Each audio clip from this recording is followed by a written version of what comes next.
आपको बता दें किस तरह से हवा जहरीली होती जा रही है। वही हवा जिसमें आप घूमते फिरते हैं, जिससे आप सांस लेते हैं, वो हवा जहरीली होती जा रही है। धीमे धीमे जहर फैल रहा है। लगातार खराब हो रही है दिल्ली की हवा।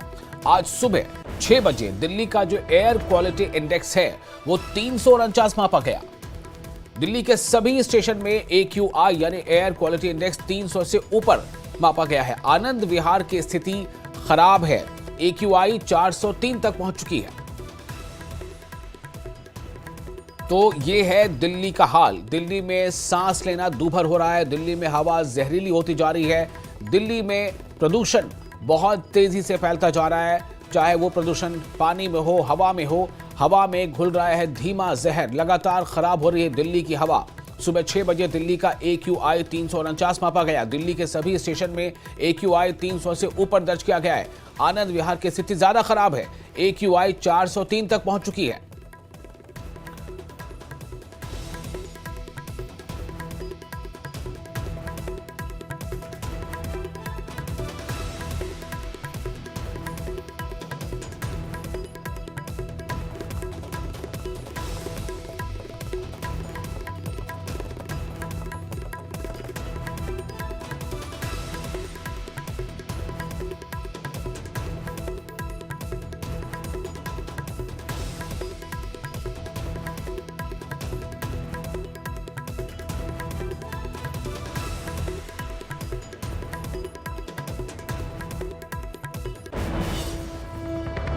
और इस खबर पर धर्मवीर जुड़ चुके हैं हमारे साथ ज्यादा और ताजा जानकारी के साथ। धर्मवीर, ये जो AQI में लगातार अब आंकड़े बढ़ते जा रहे हैं, ज्यादातर जगहों पर 300 से ऊपर AQI दर्ज किया गया है।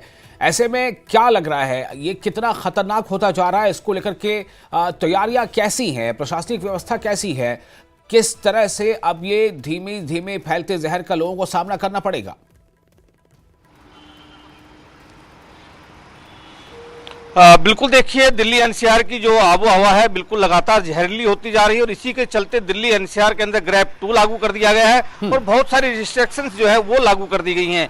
चाहे उसमें खुले में कूड़ा जलाने की बात हो, जेनसेट चलाने की बात हो या फिर जो कंस्ट्रक्शन का काम है वो हो, इन सभी पर रोक लगा दी गई है। साथ ही ये कहा गया है, सलाह भी डॉक्टर्स की तरफ से दी जा रही है लगातार कि सुबह जब तक सूरज ना निकले तब तक खास तौर से लोग शहर को ना निकलें और खास तौर से वो लोग जिनको सांस लेने में दिक्कत है वो लोग बाहर ना जाएं क्योंकि उनको ज्यादा दिक्कतें हो सकती हैं। तो सरकार हालांकि लगातार ये बात कह रही है कि इस मौसम में क्योंकि तापमान में गिरावट आती है और हवा जो है वो कम चलती है, इसके साथ साथ जो किसान हैं वो पराली जलाते हैं, ये भी एक बड़ा कारण माना गया है कि इसकी वजह से पोल्यूशन जो है वो लगातार बढ़ता रहता है और ये पोल्यूशन आखिरकार हर बार की तरह इस बार भी काफी खतरनाक होता जा रहा है। इस वक्त अगर मैं तस्वीरों में आपको दिखा पाऊं तो आप ठीक मेरे पीछे देखेंगे कि अभी भी सुबह के करीब 7:30 बजने को है, लेकिन अभी भी सड़क के ऊपर देखिए आप कि एक सफेद स्मोक जो है उसकी चादर आप देख पाएंगे सड़क के ऊपर है। लोग अभी भी देखिए गाड़ी जो है उसकी हेडलाइट को ऑन करके चल रहे हैं क्योंकि ये जो एक तरह से जो स्मोक देख रहे हैं ये धुंध नहीं है,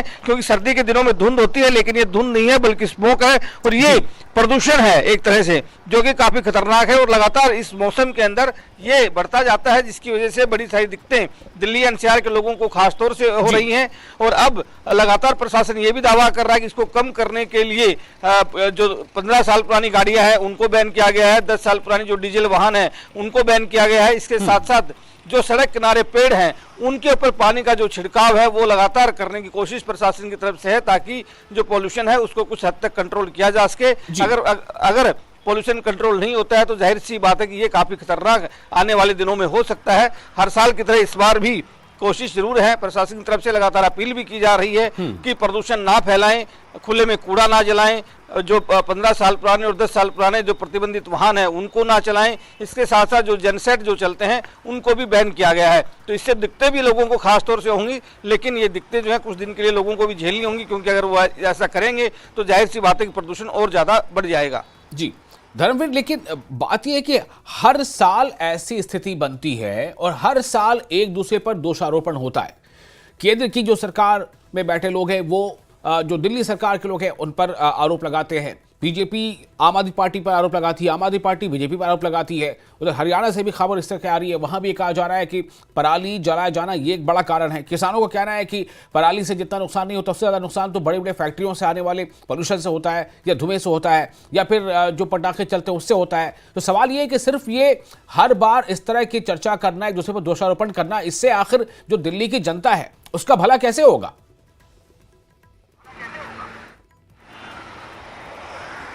बिल्कुल देखिए, सरकारें एक दूसरे के ऊपर आरोप लगा रही हैं। पंजाब सरकार जो है वो लगातार ये कहती है कि हरियाणा जो है वो लोग पराली जला रहे हैं, लेकिन जो हरियाणा के लोग हैं वो लगातार ये दावा कर रहे हैं कि पंजाब से सबसे ज्यादा पराली जलाई जाती है। हालांकि ये बात पहले भी कही जाती रही है कि पंजाब में सबसे ज्यादा पराली जलाई जाती है, और हवा का जो रुख होता है उस रुख के हिसाब से जो पूरा जो धुआं होता है वो जब इस इलाके में आता है तो जाहिर सी बात है कि पोल्यूशन बढ़ जाता है। भले ही सरकारें एक दूसरे पर दोष मंडे, लेकिन जरूरत इस बात की है कि इसे कम कैसे किया जाए। लगातार हालांकि सरकारें अपने अपने स्तर पर काम करती हैं, और एक तरह से किसानों से भी अपील की जाती है कि वो पराली ना जलाएं, और जो जलाते हैं उनके ऊपर कानूनी कार्रवाई भी की जाती है, लेकिन बावजूद इसके इसमें कमी आती नहीं है। अक्सर देखा जाता है कि रात के समय में पराली जो है वो जला दी जाती है रात के अंधेरे में, और सुबह तक वो जलकर खत्म हो जाती है। तो जब तक कि कोई कार्रवाई करे तब तक वो खत्म हो जाती है। लेकिन इसके साथ साथ क्योंकि ये जो मौसम होता है इसमें बदलाव होता है, हवा कम हो जाती है, और जो एक तरह से जो धूप है वो थोड़ा देर से निकलती है। कई सारे कारण हैं जिसकी वजह से जो ये प्रदूषण है ये लगातार बढ़ता जाता है, और ये एक खतरनाक रूप इस वक्त ले लेता है। तो ये बड़ा कारण है। हालांकि उद्योगों के ऊपर भी काफी सारी जो रिस्ट्रिक्शंस हैं वो सरकारों की तरफ से लगाई गई हैं, लेकिन एक दूसरे पर दोष तो मत दिया जाता है, लेकिन उसका जो निवारण है वो जब तक ठीक से नहीं किया जाएगा तब तक इसी तरह से खासतौर से दिल्ली एनसीआर के लोग हैं वो इस प्रदूषण की चपेट में आते रहेंगे, और इससे कई सारी बीमारियां जो है ना सिर्फ बढ़ती हैं बल्कि जो लोग बीमार हैं, खासतौर से जो सांस लेने में दिक्कत जिनको होती है, या फिर जो छोटे बच्चे होते हैं उनके स्वास्थ्य पर भी काफी बुरा प्रभाव पड़ता है। धर्मवीर, बहुत शुक्रिया आपका तमाम जानकारी के। फिलहाल तो दिल्ली में ये हाल है, ज्यादातर स्टेशन पर जो AQI इंडेक्स है वो 300 के पार जा चुका है। आनंद विहार में ये तो और ज्यादा आगे बढ़ गया है। सवाल अब यही है कि क्या अभी आने वाले दिनों में ऐसी समस्याओं का सामना और ज्यादा करना पड़ेगा, या एक दूसरे पर दोषारोपण से अलग कुछ ठोस पहल की जाएगी। और इसके साथ